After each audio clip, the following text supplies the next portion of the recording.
I'm Scott Horton. This is Anti-War Radio.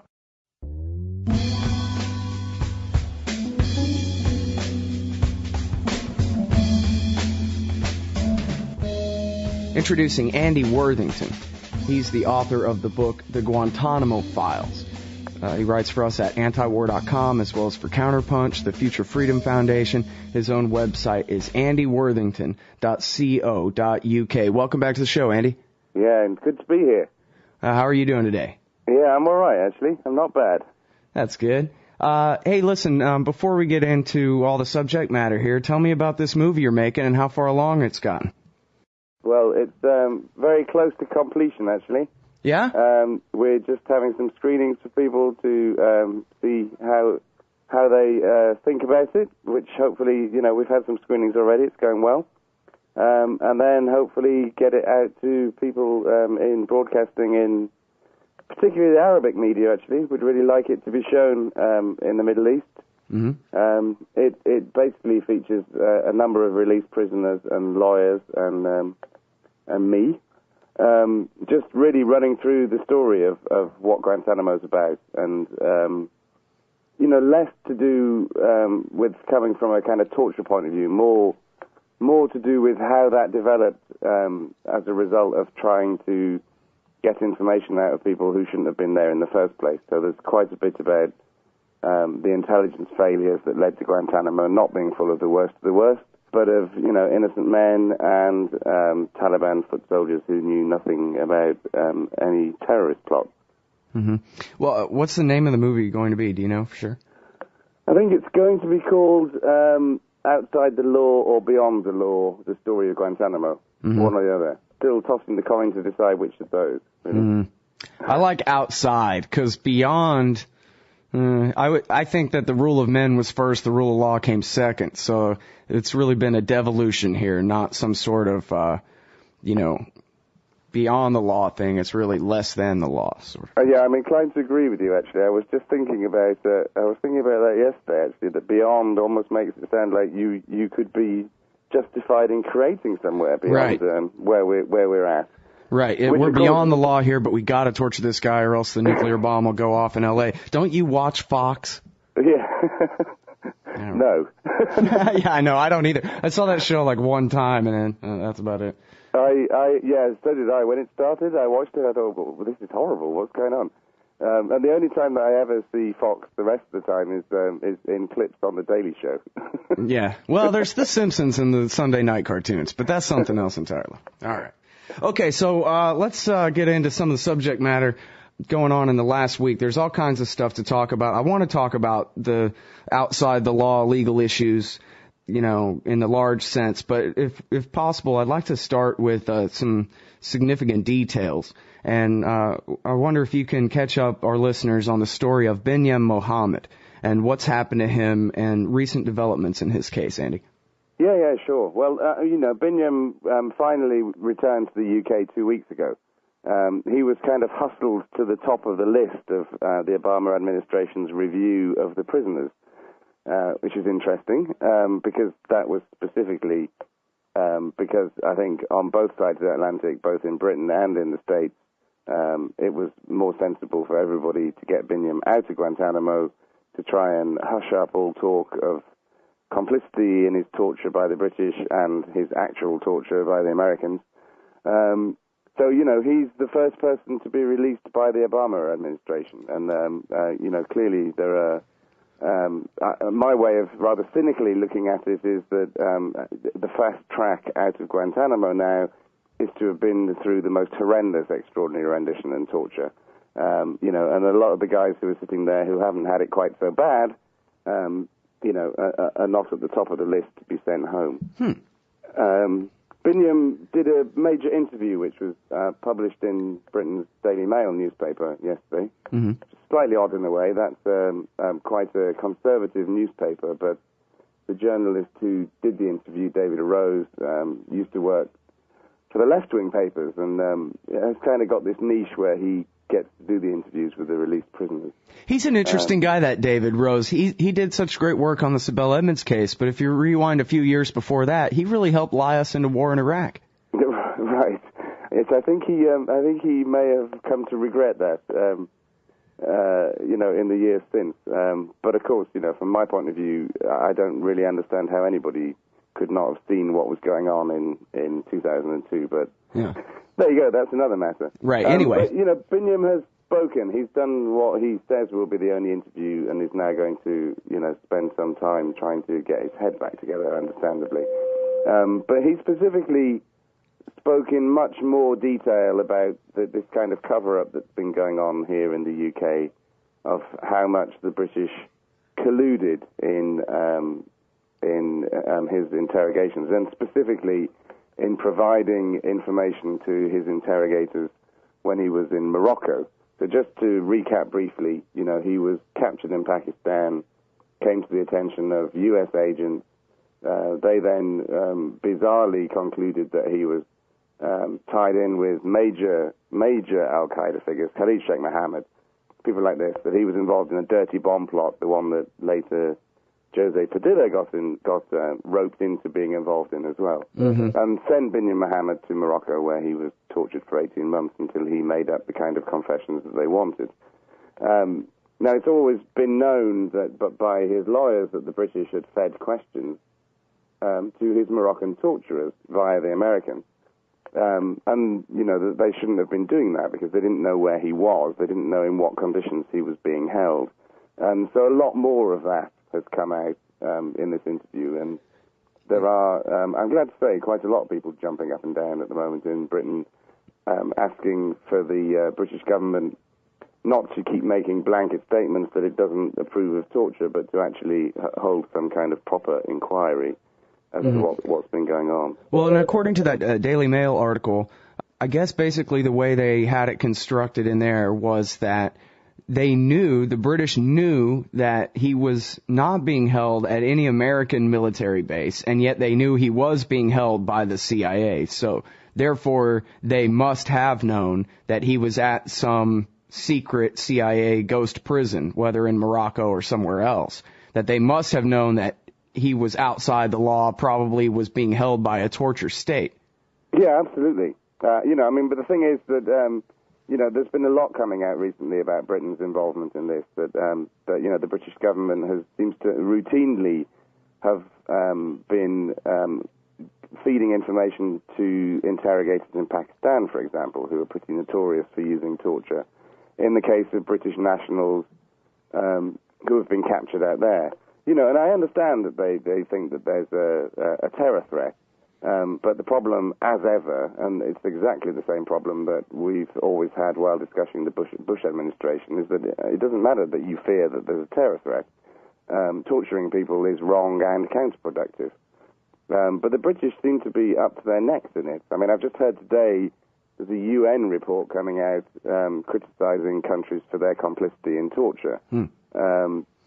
Britain's on the list and Canada's on the list, along with some of the former Yugoslavian countries, and then countries like Indonesia and Pakistan. So Britain and Canada are up there with Indonesia and Pakistan. Well, Glenn Greenwald points out on his blog today that the reaction to these revelations about what happened to Binyam Mohamed and the British government's involvement in it across the board, from the Conservative Party and from parts of the Labour Party and whatever there in England, they're calling for criminal investigations, period. Hey, torture's against the law. Yeah, absolutely. And Glenn makes the point that nobody is arguing that, hey, there's a financial crisis, or, hey, we need to look forward, not backward, or, no, this is what happens in a country where there's a rule of law. Even if they break it, eventually there's got to be some comeuppance and some accountability for these people. Sure.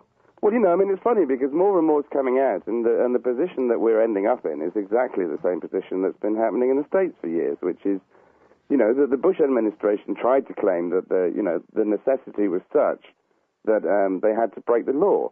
But, the truth is, no. We've spent such a long time getting to a position where we avoid the use of torture and where we regard it as repugnant and useless, that to start backsliding is tragic. And unnecessary. Again, we've talked before, Scott, about the ways of working within the law to interrogate people, to get useful information out of them.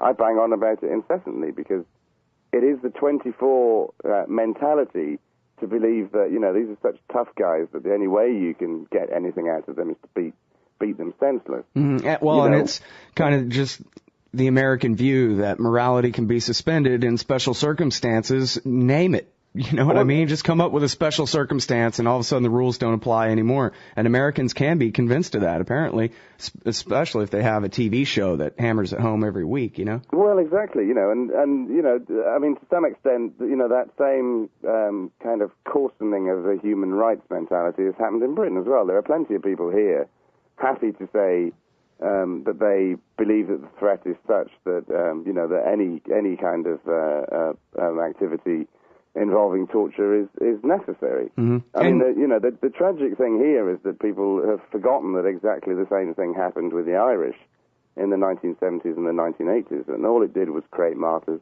All it did was create a mass movement where there hadn't been one. I mean, it fails on every level, and I'm astonished that people, don't remember that who are in the government here, because they were old enough to have lived through it.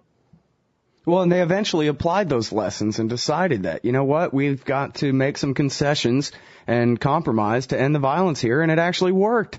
Yeah. Well, that's always the way, isn't it? These people really don't like sitting around a table, but, I'd be constantly pushing them. Will you talk, please? Let's talk. Right. Now, and here's something that I actually thought of you as soon as I read this was Binyam Mohamed's statement that his lowest point, despite having his genitals mutilated, despite being hung from his wrists like Jesus, his lowest point was when they came in with a bunch of British documents in their hand, and he knew then that Britain was conspiring in this torture against him and was not making any effort to protect his rights. That was his lowest ebb, they said in the article there. Yeah, absolutely. I mean, he's spoken about that. I mean, that kind of came out when he was first able to tell his story, when a lawyer was first allowed to visit him in 2005, and in the summer of 2005, it's been known for that long that that's what he said, and clearly it would be, because I mean his only lifeline, I suspect, when he was in Morocco being tortured, knew that the CIA was directly behind everything that was happening. His only lifeline must have been to think, maybe the British are going to come and ride in like the cavalry at some point, because they told him in Pakistan before he was sent to Morocco that they'd checked him out in Britain, and they knew that he was a nobody, they called him. He was a janitor at an Islamic center. He didn't have a record of any involvement with anything in Britain. He was clean.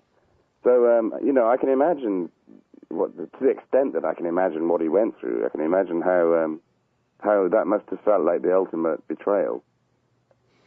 All right, now you have a new one at the Future Freedom Foundation about how America's still a dictatorship. Doesn't matter, I guess we pin the tail on the emperor every 8 or 4 years or so, but you're saying that as far as the law is concerned, there remains a major loophole for Barack Obama to treat me, an American citizen, natural-born American citizen, just the way they've treated Binyam Mohamed, apparently. Yeah, sure. It's kind of worrying, isn't it? It is. I had to go with the real shock horror headline because, it's as important as that, really, is that if you leave a legal opinion in place, and there is one which says that it's okay, then it does allow the administration to use it if they want to do. And it's not that I think that they will. I'm just slightly perturbed at how much they're fudging on certain issues at the moment and leaving certain avenues open when they really, really need categorically to say, no, we're not going to do this. And it's the problem that I think a lot of us have had for a number of years is, that even with the best intention, politicians inherit whatever they inherit from the people who've been before. And are not necessarily going to give up all those kind of powers. And to me, we need some kind of arbiter who can just walk in there and say, no, look, you have to understand that we have to get rid of all of these powers that were established by the Bush administration. We have to go back to where we were before. You know, it's not being soft, it's not being stupid. It's being a country founded on the rule of law, and that's what we should be. Yeah, that's what Robert Higgs calls the ratchet effect, when there's an expansion of government power. Some of it might be repealed, but never back to the way it was before. Yeah, I know, and it's distressing, isn't it? And, you know, I don't know. I mean, I'd like to, you know, I'd obviously encourage everybody to go and read that article that is attached to the sensationally sounding headline. But, you know, what this is about, just for a bit of context for the listeners, is that Ali al-Mari, who has been held as an enemy combatant on the U.S. mainland for nearly 6 years. Who was arrested in Peoria, Illinois, which I'm not sure if you're familiar with this, being from the UK there, Andy, but Peoria, Illinois is actually sort of shorthand for any town America. Right. Peoria is, how's this going to play in Peoria? That's the place, that's Middletown. That's where every American is from, kind of a thing. And now that's where this man was arrested, literally. Yeah. Well, you know, I mean, you know, I'm glad that the administration has decided that he can no longer be held as an enemy combatant, and they're going to give him a federal court trial.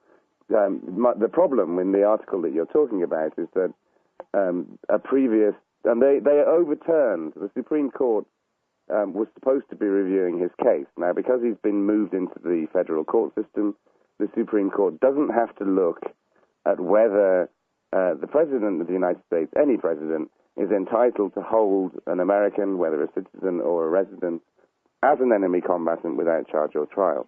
Now, they overturned this horrible decision that was made by the Fourth Circuit Appeals Court last summer, when they said, yes, the president can do that if that's what he wants to do, and said that in the case of al-Mari.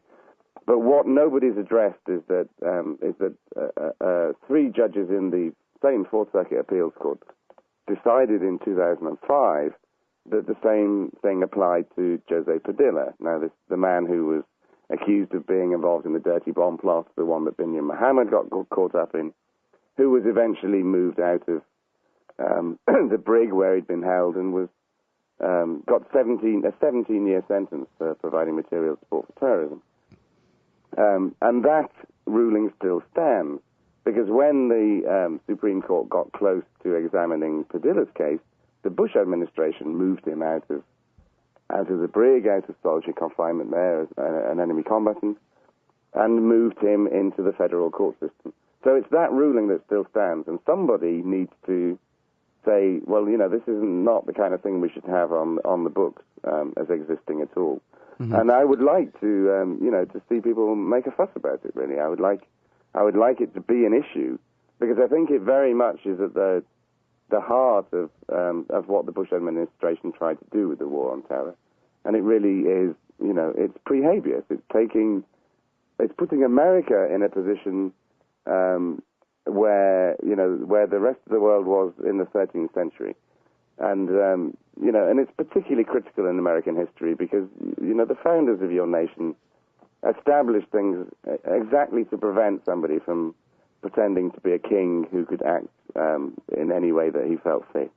So I just want to make sure I got this straight. So the Bush administration exercised virtually the exact same pretended power against Padilla and al-Mari. Padilla was an American citizen, al-Mari was not, but they were both arrested by civilian police on American soil, turned over to the domestic court system, and then were declared enemy combatants and turned over to the military. Now, when Padilla's case was about to get to the Supreme Court, they ducked it the first time, but when it was about to go the second time, the Bush administration, as you say, basically turned around and indicted Padilla and held a trial in Miami in order to basically take away his standing to sue, in order to argue to the Supreme Court that this guy no longer has standing to challenge the power that we're wielding. And that worked. And now it looks like the Obama administration has done the same thing with the al-Mari case, indicting him rather than letting it go to the Supreme Court. But then the wrinkle here is that there are these lower court rulings. And in the case of al-Mari, the Supreme Court, even though they decided that he doesn't have standing to sue any longer, they went ahead and vacated a lower court ruling. But in the case of Padilla, that lower court ruling is still there, and therefore is, you know, basically the law of the land at this point until the Supreme Court strikes that down. Is that right? Yeah, that's basically it. Okay, now... I think it's very important to understand that, the reasons that Padilla was moved out of isolation and the reasons that al-Mari is about to be moved out of the brig, if he's still there, are very different. I mean, the Bush administration did it solely because the Supreme Court was breathing down its neck. The Obama administration has correctly done it on the basis that it doesn't approve of holding somebody as an enemy combatant without charge or trial. They've stated that explicitly in the paperwork, or what? No, I mean, that's why, when Obama issued those orders in the first few days ordering Guantanamo to be shut, that was when he issued the presidential order saying, look, we need to address very swiftly this question of this guy al-Mari, who we've been holding as an enemy combatant, because this really doesn't look right. Right. So, I'm not, I don't think that I'm being lied to by the government in thinking that I'm sure they addressed this because they thought this isn't really what we should be doing. But what's worrying is that they've kept the door open. That's all it is. And I mean, that might be inadvertent. They might not particularly have studied the fact that it still exists. But my feeling is that they're hedging their bets on quite a lot of things at the moment. Well, but help me understand, though, because George Bush was doing this. He did this to these two men based on the theory that under the authorization to use military force passed after September 11th, that he's the king of the world and can do anything and no law can bind his authority. But then the Supreme Court has since ruled on that question and said that's not true. Only Congress can give him unlimited authority over all life on Earth. And then Congress did that. They passed the Military Commissions Act, which explicitly gave the president the power to declare people enemy combatants, even Americans, etc. So this court ruling that you're talking about is one left over from 2005. Does the Military Commissions Act not change the equation on how that argument plays out then?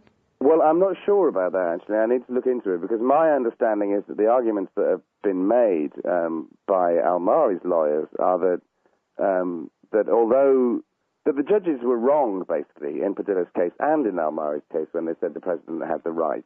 And it goes back much, much further than that. It goes back to the president basing his self-declared right on the authorization for use of military force. So, the open-ended declaration of war on terrorism document that was passed by Congress a week after the 9/11 attacks. But the Patriot Act, which came 5 weeks later, explicitly said, no, you're not allowed to round up Americans and hold them as enemy combatants. The Patriot Act is the law. And that's what the legal arguments have been based on for all these years. So I'm presuming that counts. But, I need to go away and look at the fine print of the Military Commissions Act again. Yeah, well, it's very poorly written, as most of the Bush administration's laws. I think you can probably read a lot into it. But, of course, the Supreme Court already ruled in I can never say it right. It looks like Boumediene to me, but that's not how you say it. But they ruled in that case that the way that the Military Commissions Act removed the writ of habeas corpus was not allowed to stand, basically. Yeah. Which actually, sure. I'm trying to remember now why it was that they ruled that, because it was an act of Congress suspending the writ of habeas corpus, and Article 1, Section 9 of the Constitution says that Congress can do that. Oh, no, they very importantly ruled that Congress had acted unconstitutionally. Oh, because there was no rebellion or invasion. Yeah, when it had, passed those parts of the legislation, so the Military Commissions Act and the Detainee Treatment Act, those parts relating to the habeas rights of prisoners. Yeah, they said our politicians have just behaved unconstitutionally, which I thought was great. Yeah, it really is something to try to take note of whenever the actual language of the Constitution is applied to stop government from doing something. Because that actually, honestly, that's pretty explicit language, pretty detailed language, the kind of language that's ignored. If it says in the Constitution anywhere that anyone can suspend habeas corpus, a lot of times they'd like to think, well, if the Congress can do it, the president can do it. That's what Abraham Lincoln did, that kind of thing. And of course, if it says, okay, Congress can do it, but only in cases of rebellion or invasion, and a court is being so specific as to say terrorists coming into the country and blowing up some buildings or hijacking some planes does not count as a rebellion or an invasion, and so therefore this power is being applied too broadly. That really is something remarkable for that to happen. I would not have bet on it. Well, I mean, I think the fundamental thing is that although we must always recall that the Supreme Court is very divided in terms of, which different people make it up. On the rulings where the majority has made these important opinions, what they were really doing was saying, look, we gave these guys habeas corpus rights in 2004. In 2004, how dare you mess around with us for 4 years, unconstitutionally, so that we have to come back 4 years later and tell you what we told you 4 years ago. Cuba is not a black hole, and these guys have rights. That's what it was, really. So really, that was the Boumediene decision, was reinforcing the Hamdan decision. Yeah, it was, yeah. Well, but didn't the Hamdan decision say, get Congress to pass a law and then you can do it? And then that's what they did. There were always judges who were suggesting that was the case. But yeah, I mean, that is what they did. I mean, it was just still too broad. Congress went away and passed bad laws. Mm-hmm. Wow. Well, I've always been very nervous about the Supreme Court ruling on any of these things, because if they rule wrong, that's it. They're the self-appointed deciders about what the Constitution says, and they're usually wrong. So I've been really happy to see the way they've ruled so far on a lot of these. All right, so let me change the subject here to the definitive list. You are the author of the Guantanamo Files, the stories of the 774 detainees in America's illegal prison. And now you have come out. It's available at andyworthington.co.uk, a 4-part list, the total list of the detainees at Guantanamo. Can you just tell us some things we don't know about who these people are and what's important about their stories here? Well, fundamentally, I suppose it's what I've been writing about for the last 3 years is attempting to establish who these guys were and why it might be that not all of them were the worst of the worst. And clearly, I think we've come a long way in the last few years. That 2/3 of the guys have been released. We've got a change of administration. There are still 240 people in there, and I would say that 3/4 of those could leave tomorrow, and nobody would have any problems. How many were there total? 774? Was that the grand total? Well, there were 5 who were shipped in after I wrote my book, actually. So 779 in total. And you say there's how many left? 200 and what? 241 now. Wow. So is it fair to say that the government has basically admitted that all those other people were innocent? Nope. They never claimed anybody was innocent. They just claimed that they didn't think that they were dangerous anymore, and so they could let them go. Seriously, I mean, everybody who's walking around the world who was freed from Guantanamo effectively has a stamp on their head that says enemy combatant for the rest of their life. And somewhere down the line, that really needs to be sorted out in the case of, in the case of the guys in Britain, for example. I know that some of them have got passports, some of them haven't. Wait a minute, these guys were never charged with anything. And yet, some of them have come back with an arrangement where they're not allowed to leave Britain again. Because, why? Because they're still an enemy combatant. I mean, it's crazy, Well, and there's no legal process anywhere for them to get that label removed. Well, not really, no, because, that's the novelty of it, isn't it? That's the horrendous novelty of what the Bush administration came up with. Creating a new brand of person, an illegal enemy combatant. It's a crazy one. But, to tell you the listeners a bit about the list, it's really, it is the definitive list of everybody who's been held there, updated, and particularly it provides links. There are, I think, about 400 links to stories that I've been writing, and extra stories in extra chapters that I've been writing over the last few years, and references to where the rest of the stories can be found in the book, which hopefully, will help people with research in an attempt, historically to understand what Guantanamo was about and who was held there and why over 90% of them should never have been held at all. And also, hopefully for people to have a look at who's still there, to have a look at some of those stories of the guys who are still held.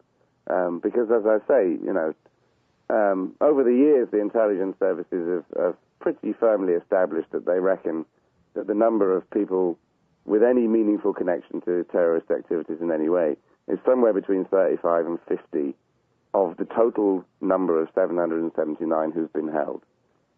So, this used to be almost an academic exercise, Scott, because when the Bush administration was in, we had no idea why they were letting people go. They certainly weren't trying to conduct an official review.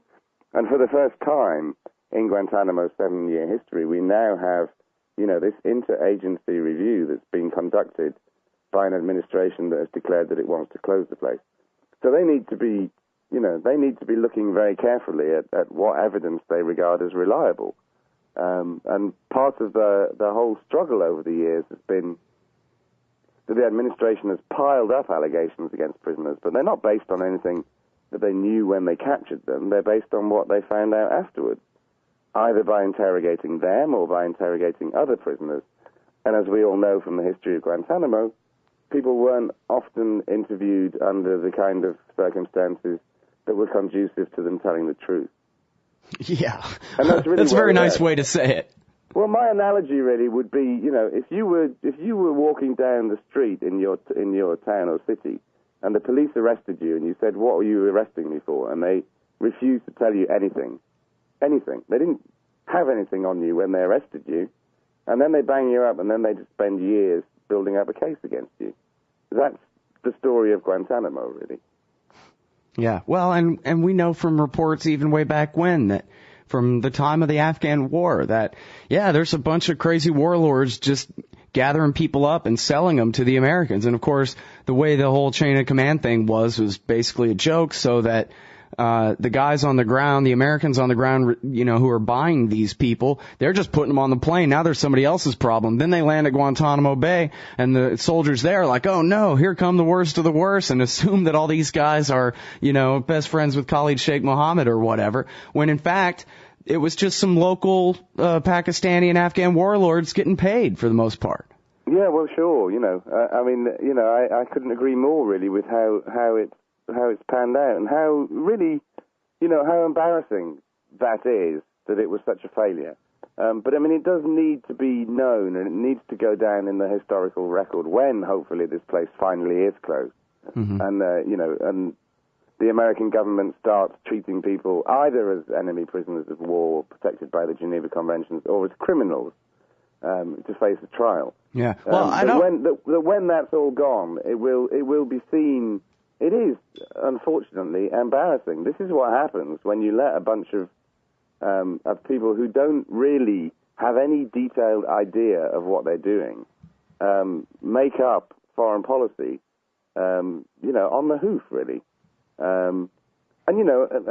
We've seen how much of it was driven by the arrogance of people like Dick Cheney and David Addington, that they just wanted to find ways to break the law. They thought that they were being unnaturally constrained in so many ways. And it's like, okay, guys, this is what you get now that you get your people like John Yoo to write you those dubious and I think wrong legal advice that was written in the Office of Legal Counsel and endorsing everything that you did. Where did you take us to? You didn't take us to a place where any of this was useful. You just took us to a place of shame and embarrassment. Well, but see, I think that you're making the mistake of judging their actions as according to, say, for example, what you or a regular honest person would do in that same position. I tend to believe, although I guess I don't know if there's any exact quotes indicating this from Cheney or Addington specifically, but I think it's pretty clear when you look at what they did to Binyam Mohamed in order to get his false confession that implicated Jose Padilla. What they did to Sheikh al-Libi, who pointed his finger at Saddam Hussein and said, he taught us how to hijack planes and make chemical weapons and all these things. That and it goes on and on. You can obviously rattle them off the top of your head a lot easier than I can, but it seems to me pretty apparent that what Dick Cheney was doing was saying beat lies out of these people. I want people pointing their finger at Saddam Hussein and saying that he's friends with Osama bin Laden. Get me that information. And so they were beating it out of people. It worked perfectly.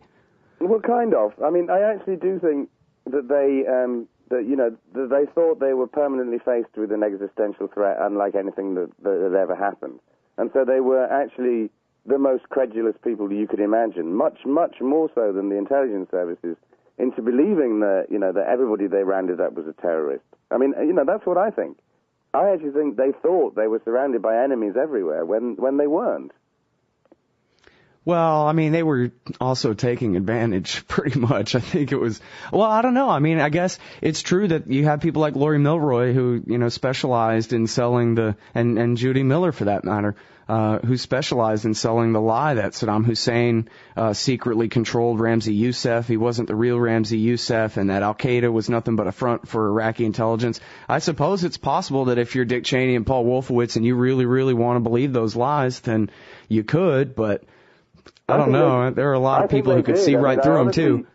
I honestly think that you look at the story of Binyam Mohamed, was that they got it into their heads. The FBI, it was in Pakistan, first got it into their heads, Binyam Mohamed told them about a spoof website that he'd seen about how to make a dirty bomb. And it all kind of started from that. They were terrified at the time that Al-Qaeda was going to get hold of nuclear weapons. They took it from that this guy was like, oh, whoa, we've got one. And from then on in, there was nothing that he could say to say, look, I had to look at a website, which is a joke website. It was written by Barbara Ehrenreich, the journalist.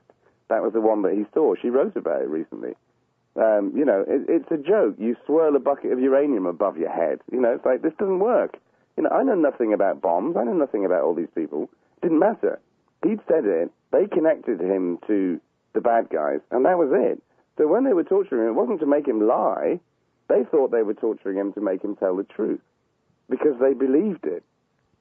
Yeah, well. It's horrible. But, I mean, it's very worrying when you've got a bunch of people with so much power who seem to me to be prepared to regard, like, kind of every other brown-skinned man with a beard that they see as a terrorist. Yeah, and they really are, I mean, I know people don't like it when you talk like this, but I think it's true that mostly cops are stupid, man. And there are, and that's just in general. It doesn't mean every single one of them, but certainly at the FBI, they don't know anything about anything except trying to make themselves look good and that kind of thing. There was an interview just a year or two ago where, I think it was, CQ Politics or something, interviewed the head of counterterrorism at the FBI, the head of counterterrorism at the FBI, and said, and why don't you tell me what you know about Hezbollah and Al-Qaeda and et cetera. And the guy had nothing. He knew nothing. Hezbollah is, I don't know, lives in southern Lebanon. Nope, he doesn't know that. Al-Qaeda is made of Sunni fundamentalist types led by Ayman al-Zawahiri and whatever. Nope, never heard of him. Don't know anything about it. The head of counterterrorism. Right. Right. I mean, what the hell is a Lebanon anyway? I don't know where Lebanon is, he answers, I mean. Right. Yeah, well, no, that's particularly shocking. But, I mean, in a general sense, I would agree with you about the police, about the intelligence agencies, and one of the problems that we have, I think, is that, to me, if somebody's arrested by the police, let's say you're not even charged, but, you're just pulled in by the police for something. If you say to most people, do the police make mistakes, you are right out there with Genghis Khan if you can stand up and say, no, the police never make mistakes. They never pick up somebody for the wrong reasons. They never pursue cases when they shouldn't because they got the wrong person. It would be ludicrous to say that, wouldn't it? Of course. And yeah, when it comes to issues related to terrorism, we're in a position where we're actually supposed to let the intelligence agencies, who are just, a grander version of the police, if you like, do their business without being challenged. It's all hush-hush. It's all top secret. Mm-hmm. Nobody must have any way of seeing the way that we operate because it's so important to national security. It's like, yeah, that's convenient, that, isn't it? Because it also hides all your mistakes from us because you guys are just as fallible as anybody else. And yet you're behaving as though everything that you do is correct. And you're persuading the public to think that, hey, we just rounded up another guy with a beard. Must be a terrorist. Where's the evidence? Well, we've got to keep quiet about that.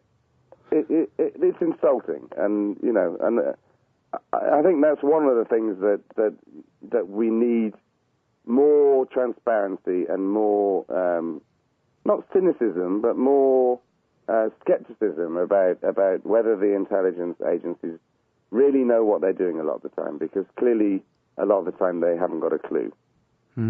Well, and of course everybody knows. I mean, anybody who watches Dateline NBC or whatever like that can tell you that The cops all know. They teach this in the criminal justice classes and in the psychology classes, and they've done a million experiments about it, that people will confess to things they didn't do under the slightest bit of pressure. And particularly if you just put them in a small closet-sized room with a cop saying, it's true, isn't it? They will say, yes, it's true, as long as that means you will let me out of this room right now. And it doesn't matter. I don't know anything about what trial might be coming up or how this might be used against me or what might happen to me in the future. All I know is right now I want out of this room, and I will tell these cops anything I can say to get out of this room. And people do that every single day of the week. Yeah. It's a very good point, Scott, really. It is. Yeah. But no, I mean, it is. It's stuff that happens all the time. You're right. You know, and exactly. So what are the effects of that when you don't get to be able to challenge them, you know, when you don't get to then go to a courtroom where, you know, where you've got a lawyer, you know, who says, right. Defense lawyer comes to you. What's the story then? It's like, I don't know what happened, man. I just lied. Well, now, tell me this. What about Bagram? What about Afghanistan and all the secret prisons? I guess Obama issued an order, said review all the secret prisons, which I guess means Diego Garcia in Thailand and Morocco or whatever. But what about Afghanistan? Because isn't it the case that once the Supreme Court told George Bush that it doesn't matter that you've got this technicality that Guantanamo is at Cuba, our jurisdiction still applies there, that he said, okay, fine. And then he started shipping everybody after that off to Afghanistan, where the theory of lawlessness still applies. Well, I don't think he did so much. I mean, I think the separate issue with Guantanamo, which is with Afghanistan, which has just emerged now, and is really he's going to get hit a lot on this one. Is this blanket denial that prisoners in Bagram have any rights? Now, I understand what this is based on. You know, this is a prison in a war zone. I have an issue as to why it should be an American war zone so long after the U.S. invasion and the establishment of an Afghan government, but that's another matter. Technically, it is a war zone, so therefore, if prisoners are going to be held there who are caught as part of a conflict in Afghanistan, then what concerns me is that they are genuinely treated according to the Geneva Conventions. Now, that's going to require some really proper instruction in the military to say, do you remember the days before Donald Rumsfeld came in and said, do what the hell you want, beat the crap out of these people, and all that happened. Do you remember when we used to abide by the Geneva Conventions? Because that's what we're going back to. You're going to treat these people with respect, okay? If you go back to that, then okay, I don't have a problem with how people are being held within Afghanistan. But the problem is that there are 30 prisoners. This seems to be the estimate, because nobody knows. Nobody's been able to get in the place. There are about 30 prisoners who were captured all over the place in other countries, from other countries, who are essentially the same as a lot of the prisoners in Guantanamo. So, you know, they're caught completely outside a battlefield. They're regarded as, you know, dangerous people who've been rendered. They've been through secret prisons, all kinds of stuff. And yet the president has turned around and said, we're not giving any rights to these people. Now, that's really not acceptable at all, because I really do think these people are in exactly the same position as the people in Guantanamo. Right. Well, I mean, this is what happened to Binyam Mohamed. He was arrested, I think you said, in Pakistan. He was taken to Morocco to be mutilated and tortured, and then he was sent to Afghanistan, where he was kept in the dark prison, they call it. And I guess, is that the same thing as the salt pit torture dungeon? Are those different?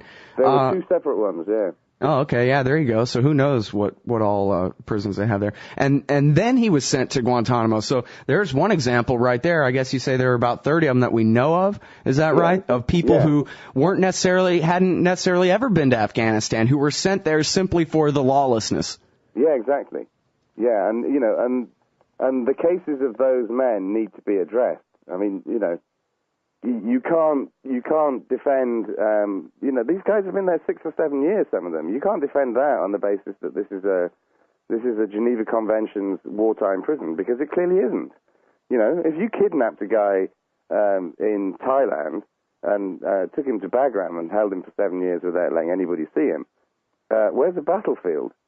All right, everybody, that's Andy Worthington, defender of the Magna Carta. You can find his blog at andyworthington.co.uk. He writes for us at antiwar.com, also for Counterpunch, the Future Freedom Foundation. Where else can people find your work? They can find it sometimes on the Huffington Post. Mm-hmm. Caged Prisoners here in the UK. That's a good site for people to go and have a look at. Great. And the book is The Guantanamo Files, the stories of the 774 detainees in America's illegal prison. And the new movie coming out will be called Outside the Law, or what was the other one? I think we're going to go for Outside the Law, Scott. Outside the Law. You convinced me. Yeah, I convinced them. You like that, everybody? All right. Okay, hey, thanks very much for your time, Andy. I really appreciate it. Thanks, Scott.